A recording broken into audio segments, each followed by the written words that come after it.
What's up guys, welcome back to another video, and in this video I will show you how you can switch or change accounts in Pokemon TCG Pocket on the same device.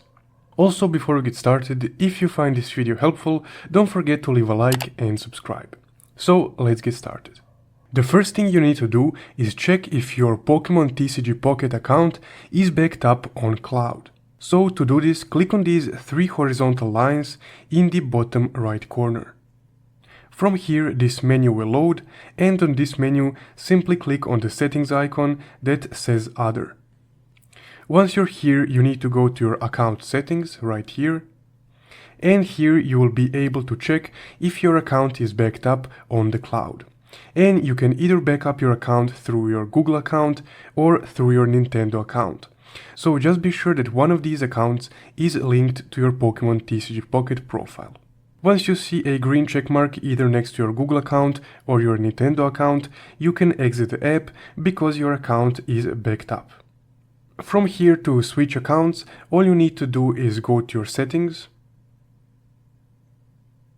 and from your settings, scroll down to the app's settings, right here.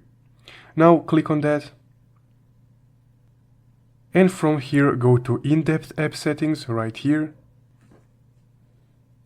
And now all the applications that you have on your device will load in a few moments.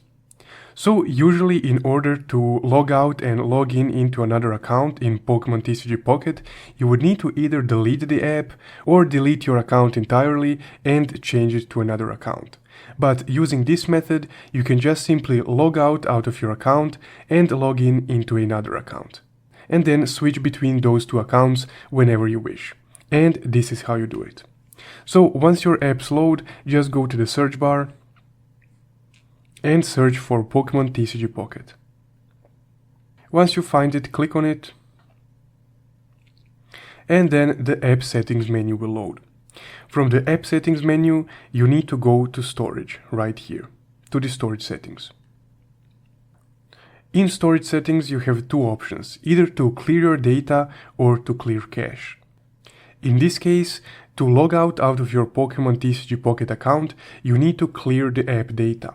So once you click Clear Data, all the data from Pokemon TCG Pocket app will be deleted, but not the app itself. Also, not your progress because you backed it up on the cloud. So as you can see, this includes files, settings, databases, and other app data. So because the login settings will be deleted, you will be logged out of your account. And once you're logged out, you will be able to log in into another account. So to proceed, just click OK, and after a few moments, your data will be deleted, and then you can open your Pokemon TCG Pocket app and log in into another account. So that's how you can switch or change accounts in Pokemon TCG Pocket without deleting your account or the app. At the moment, this is the most efficient way before they implement an in-game method, hopefully. So if you found this video helpful, don't forget to leave a like and subscribe. Also, if you want to support the channel further, you can check out my Buy Me a Coffee link in the description below. Thank you for watching.